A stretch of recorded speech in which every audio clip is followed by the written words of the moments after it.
Сағынды қана жайдарлы сенің жүзіңді, сенің ашық дидарыңды, күлкіңді. Сағынды қана ақыл айтқан сөзіңді, арқашан біз құрметтейміз өзіңді.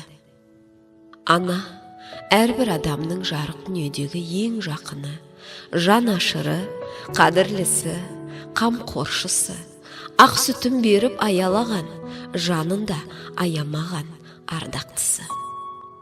Ана барлық өмірдің бастауы. Адам бойындағы барлық асыл қасиеттер күннің нұрынан, ананың ақ сүтінен дариды.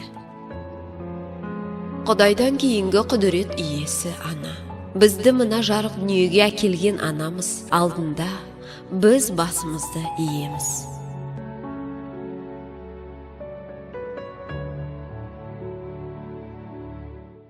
Анамыз ерекше адам еді. Осыншама жүкпен жауапкершілік арқаласа да, ол қабағын шытып орынсыз ренжуді білмей келген адам. Мінезі сондай жайдарлы, ақ көңіл жар.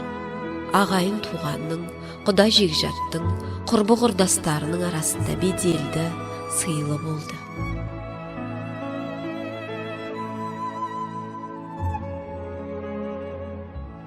Тұтқиылдан туралап бізге келген, жамандықты жасқаушы еді жанарымен, енді қайтып жолықпау қиянат қой, ең бір жақсы көретін адамым мен. Ол өмірден өткелі де уақыт өтті, ауыр қайғыға жанымызды жүдетті. Анамызға деген сағыныш әр қашанда сыздатады жүректі. Өмір өзен тоқтамайды, ағады, уақыт бөлді анамыз бен араны, сағынады туған туыс балалары, емдей алмай жүректегі жараны.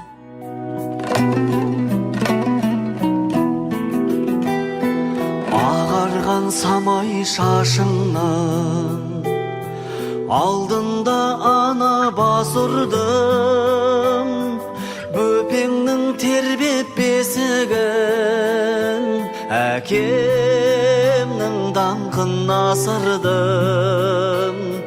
Елеусіз емес еш үлгім, кем қылмай елден өсірдім.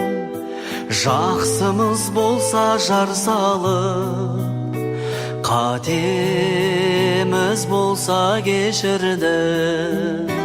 Қашанда балам, қарыздар саған, жер бетіндегі ең сұлу адам, ол менің анам.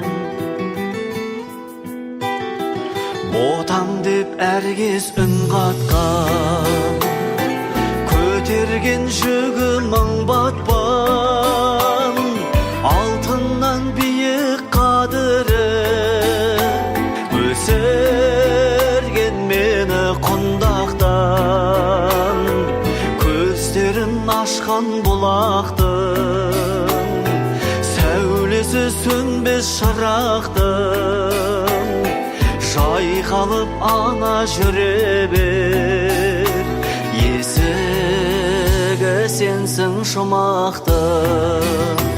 Қашанда балам, қарыздар саған, жер бетіндегі ең сұлу адам, ол менің анам. Қашанда балам, қарыздар саған,